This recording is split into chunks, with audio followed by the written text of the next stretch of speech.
Hello, everybody. Welcome to a daily dose of the Bible. We're reading through Genesis. It's a great idea to just dive in there, find whatever every day. That's why I call this a daily dose, because you need a daily dose of God's Word in your life. This is for my benefit as well as anybody who might be watching, because I haven't really read all of these chapters either. We're on Genesis 40. And so Joseph has just been abused by Potiphar's wife and falsely accused and put into jail, prison. So he was over Potiphar's house. Potiphar's wife thought he was cute, wouldn't put up with not, making him hers, and he refused. And then so now he's in jail, and even in prison, God has made sure, as he's following God, God's not just, hey, I like this kid. He's following God. He's putting God's glory, and God is honoring that and making him the leader of the prison, so that he's over all the things in the prison, and the warden feels safe with him taking care of it. Chapter 40 is about Joseph interpreting 2 dreams. So, this kid has some mind powers, right? He's had some crazy dreams in his life. Now he's going to tell other people what their dreams mean. So, sometime later, Pharaoh's chief cupbearer and chief baker offended their royal master.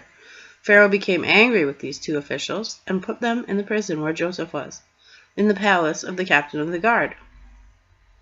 They remained in prison for quite some time, and the captain of the guard assigned them to Joseph, who looked after them. While they were in prison, Pharaoh's cupbearer and baker each had a dream one night, and each dream had its own meaning. When Joseph saw them the next morning, he noticed they both looked upset. "Why do you look so worried today?" he asked them. And they replied, "We both had dreams last night, but no one can tell us what they mean." "Interpreting dreams is God's business," Joseph replied. "Go ahead and tell me your dreams." So the chief cupbearer told Joseph his dream first. "In my dream," he said, "I saw a grapevine in front of me. The vine had 3 branches that began to bud and blossom, and soon it became clusters of ripe grapes. I was holding Pharaoh's wine cup in my hand, so I took a cluster of grapes, squeezed the juice into the cup, then I placed it in Pharaoh's hand." "This is what the dream means," Joseph said. "The 3 branches represent 3 days. Within 3 days, Pharaoh will lift you up and restore you to your position as chief cupbearer. And please remember me and do me a favor. When things go well for you, mention me to Pharaoh so he might let me out of this place. For I was kidnapped from my homeland, the land of the Hebrews, and now I'm here in prison, and I did nothing to deserve it."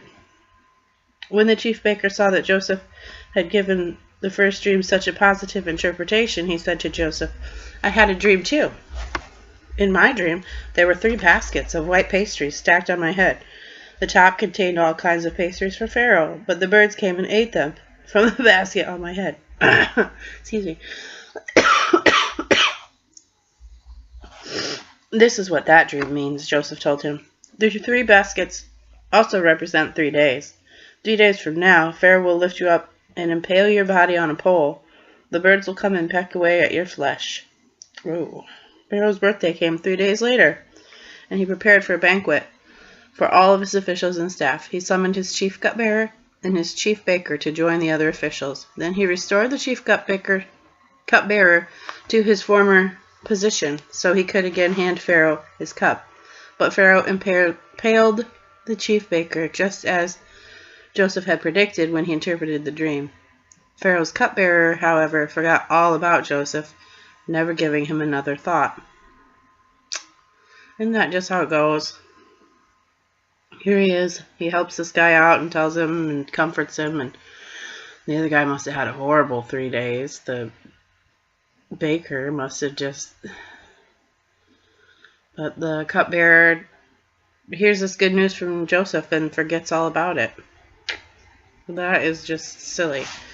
But that is the way that God works. He brings these people into Joseph's life for, it's just, You know, he's working them in there. I know if you look back at your life, you can see people who were brought there to serve a purpose, no matter what else, you know. You can see that they were meant to bring you from this point to that point where God wanted you to be.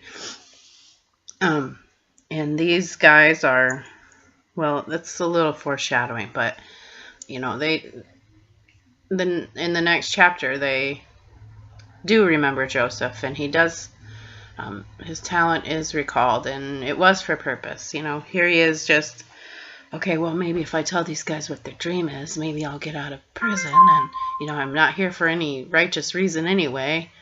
But unfortunately, that doesn't happen for him right now.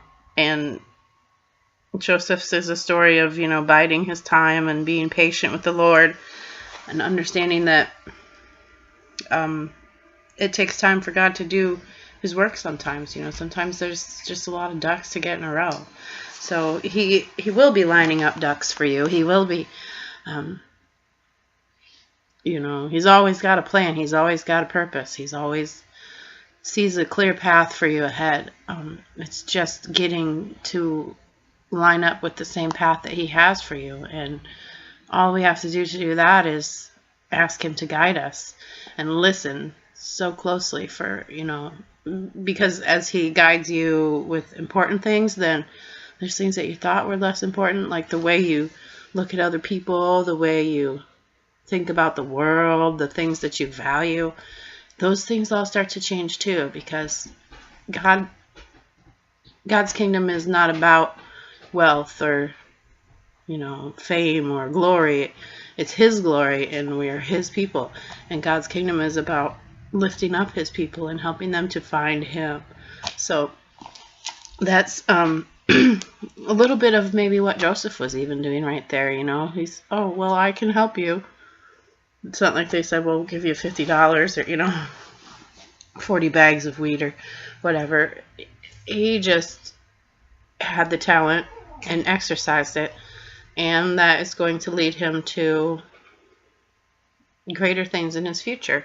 And he knows that only God is the one who can tell you what a dream means. I mean, there's plenty of mystics and stuff back then, you know, fortune tellers and soothsayers and all those things, but they never, you know, have the real answers. God's the one with the real answers, and he will help you to find that place.